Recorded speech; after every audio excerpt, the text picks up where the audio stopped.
اعوذ باللہ من الشیطان الرجیم بسم اللہ الرحمن الرحیم قال رسول اللہ صلی اللہ علیہ وسلم الطہور شطر الایمان، پاکی آدھا ایمان. The cleanliness is half to the ایمان. پاکی آدھا ایمان، یہ مشہور حدیث ہے جو اہل حدیث میں اپنے ہم معصوم بچوں کو پڑھاتے ہیں. لیکن اس کا اطلاق کن چیزوں پر ہوتا ہے، اس کا ایکسپینشن کہاں تک ہوتا ہے، اس کا ہم کو اندازہ نہیں. آج میں ناظرین کو یہ بتانے کی کوشش کروں گا کہ ناظرین السلام علیکم ورحمۃ اللہ وبرکاتہ، کہ الطہور شطر الایمان کا اطلاق کہاں تک ہوتا ہے. کیونکہ اسلام میں پاکی صفائی، طہارت و نفاست کو بہت پسند کیا گیا ہے، تو اس کا اطلاق، اس کا دائرہ کہاں تک ہوتا ہے وہ جاننا ضروری ہے.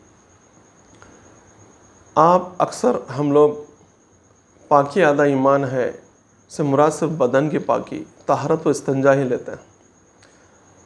کیا صرف طہارت کرنا، استنجا کرنا یا غسل کرنا یہی پاکی ہے؟ سوچیے آپ. بلکہ پاکی کا ایک حصہ ہے. اسلام کا تصور پاکی بہت بلند ہے. اسلام بدن کی پاکی، کپڑوں کی پاکی، خیالات کی پاکی اور اپنے اطراف و اکناف کی پاکی، ہر طرح کی پاکی چاہتا ہے. اسٹیپ بائی اسٹیپ میں بتاؤں گا کہ کس طرح سے اسلام کی تعلیمات ہیں. سب سے پہلے ہم دیکھیں گے کہ ایک مومن اپنے جسم کو پاک صاف رکھتا ہے، جو غسل کے ذریعے سے اور طہارت کے ذریعے سے اور وضو کے ذریعے سے اپنے آپ کو پاک صاف رکھتا ہے. اور آپ دیکھیں گے یہی وجہ ہے کہ ایک مومن کہیں بری جگہ غلاظت میں جا کر استنجا نہیں کرتا، طہارت نہیں کرتا، بلکہ اس کو طہارت کے لیے بھی پاک یعنی اچھی جگہ چاہیے. آپ دیکھیں گے پبلک یورینلز کتنے گھٹیا ہوتے ہیں، اس کے آدھا کلومیٹر دور سے انسان کا دل جانا نہیں چاہتا، لیکن جو پاکی کا نظرہ نہیں رکھتے وہ اسی میں جا کر فارغ ہوتے ہیں.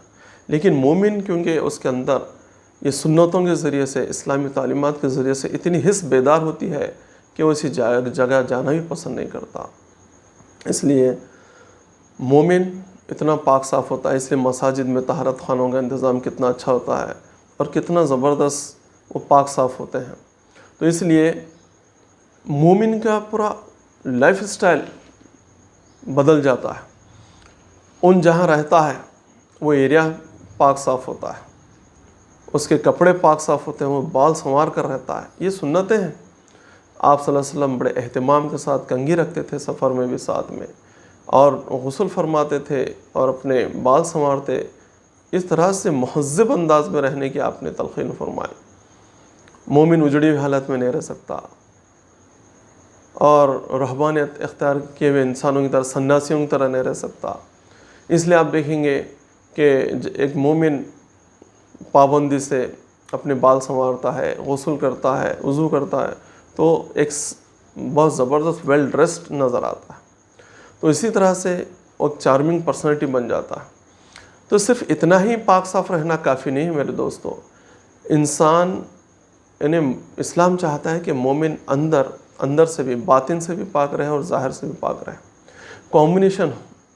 ہم ظاہر سے تو اکثر پاک صاف رہتے ہیں، سنوارتے ہیں اپنے آپ کو، لیکن اندر سے سنوارنے کی فکر نہیں کرتے ان جنرل. تو اب دیکھیں گے آپ انسان کو اسلام اندر سے کس طرح سے سنوارتا ہے. آپ صلی اللہ علیہ وسلم نے فرمایا انما الاعمال بالنیات، اعمال کا دار و مدار نیتوں پر ہے. دل کے انٹینشن، خیالات کو ہی آپ صلی اللہ علیہ وسلم نے پاک فرمایا، کیونکہ یہ اتنی اہمیت کا حامل ہے کہ پورے اعمال پر وہ اثر انداز ہوتا ہے، ہمارے ایکٹیویٹیز پر اس کا ایفیکٹ پڑتا ہے. تو اس لیے آپ صلی اللہ علیہ وسلم فرمایا جس کی جیسی نیت ہوگی وہ ویسا پھل پائے گا. اس لیے انما الاعمال بالنیات احادیث کے باب میں سب سے پہلے اسی حدیث کو کوٹ کیا جاتا ہے. تو انسان کو اندر سے پاک کرتا ہے. اور اس کے خیالات و جذبات کی پاکی کے لیے کہا گیا کہ اللہ کو وہ دل پسند ہے جس میں کسی قسم کا کینہ، کپٹ، بغض اور شرک کی محبت نہ ہو، اللہ کے علاوہ دوسروں کی محبت نہ ہو. اللہ اکبر. دیکھیے قلب کا بہت زیادہ ذکر قرآن میں آیا ہے.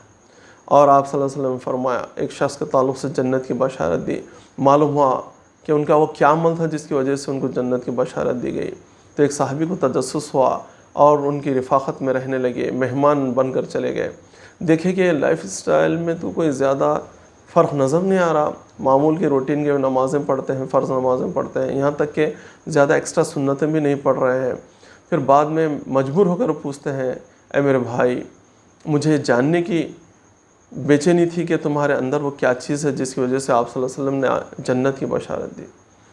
تو وہ کہتے ہیں کہ دیکھیں بھائی میں غریب انسان دن بھر محنت مزدوری کرتا ہوں، مجھے ایکسٹرا نمازیں پڑھنے کی تو فرصت نہیں ملتی، لیکن یہ اتنا ہے میں جب بستر پر جاتا ہوں تو اپنے دل کو آزاد ہر قسم سے آزاد کر کے یعنی پاک صاف کر کے دلوں کی کدورت کو ہر چیز کو صاف کر کے سوتا ہوں، ہلکا کر کے سوتا ہوں، کسی کے تعلق سے کوئی گلا شکوہ اور یہ نہیں رہتی. اللہ اکبر.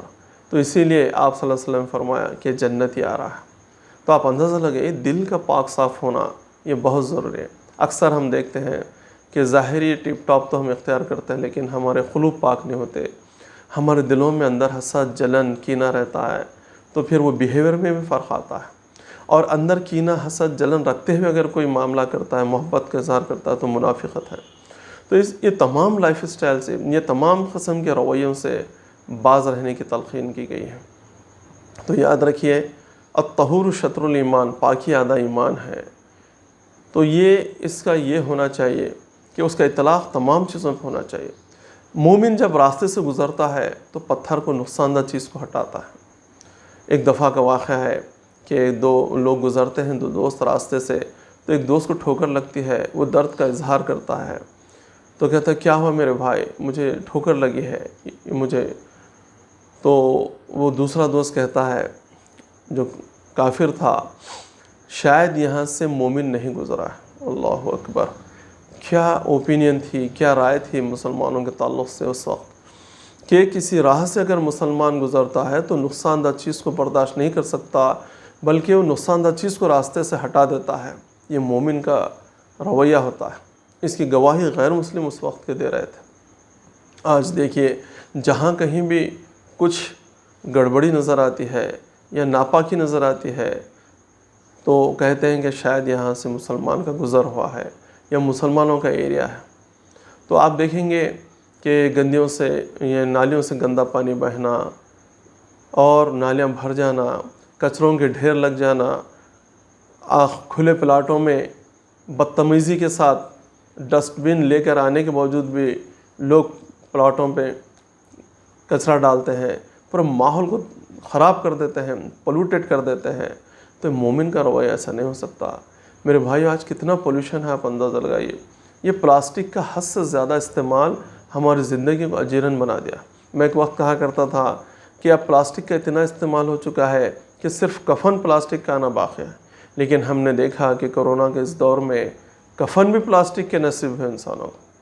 تو اس طرح سے ہم یعنی اتنے عادی ہو چکے ہیں، اتنے عائدی ہو چکے ہیں. آپ اندازہ لگائیں گھر سے ہی نکلتے ہیں لیکن ایک تھیلی لے کر ترکاری کے لینے جاتے ہیں اور ہر انسان 5-5 6-6 10-10 کیری بیگ لے کر آتا ہے. پھر اس کو کہاں ڈالتا ہو؟ اب ظاہر بات ہے کہ گھر میں ترکاری رکھنے کے بعد اس کو باہر ہی پھینکے گا. پھر اہتمام سے نہیں پھینکے گا تو پھر گلی کوچے ہمارے اور نالیاں پورے اس سے بھر جائیں گے. اور یہاں تک کہ کچرا اور یہ پاکٹوں میں کچرا پیک کر کے نالیوں میں پھینک دینا. ہمارے اسپیشلی خواتین کو میں خاص تاکید کر رہا ہوں کہ خدا را ذرا پاکی صفائی کا خیال رکھیں. اپنے بچوں کو تلقین کریں کہ بیٹا کچرا ڈسٹ بن ہی میں ڈالا جائے. آتے ہیں فوری نالی میں ڈال کے چلے جاتے ہیں. اب اس سے آبسٹیکل یعنی رک جاتا ہے وہاں پر. پھر مین ہول بھر جاتا ہے، پھر وہ نالی بھر کے پورے علاقے میں پورا اوپر گندا پانی گزرتا ہے. پھر راستے میں آنے جانے والوں کو تکلیف ہوتی ہے. کیا یہ مومن کا لائف سٹائل ہو سکتا ہے؟ سوچیں الطہور شطر الایمان کا اطلاق کہاں تک ہوتا ہے کہ خدا را پلاسٹک کے حد سے زیادہ غلط استعمال سے بچیں. یاد رکھیے اس کے ذریعے سے پھر وہ پلاسٹک جب جمع ہوتے ہیں تو اس کو جلاتے ہیں اناڑے لوگ. جلانے کے بعد ارسینک گیسز اس سے خارج ہوتے ہیں، زہریلے گیسز. استھما ہوتا ہے، ٹی بی ہوتی ہے، کیا کیا نہیں ہوتا بولے. پھر ماحول خراب ہو جاتا ہے. اور پولیوٹنٹس زیادہ ہو جاتا ہے اور ایئر پولیوشن ہو جاتا ہے، دم گھٹنے لگتا ہے، کئی چیزیں. تو میں اس لیے ہمارے مومن بھائیوں سے خاص گزارش کرتا ہوں کہ ذرا اپنے لائف سٹائل کو چینج کریں، اور الطہور شطر الایمان کا ریپرزنٹیشن ہمارے لائف سٹائل سے ہو. اللہ تبارک و تعالیٰ سے دعا ہے کہ اللہ تعالیٰ ہم کو ظاہر و باطن ہر طرح سے پاک کرے اور ہم کو آخرت میں نجات دے. وآخر دعوانا ان الحمد للہ رب العالمین.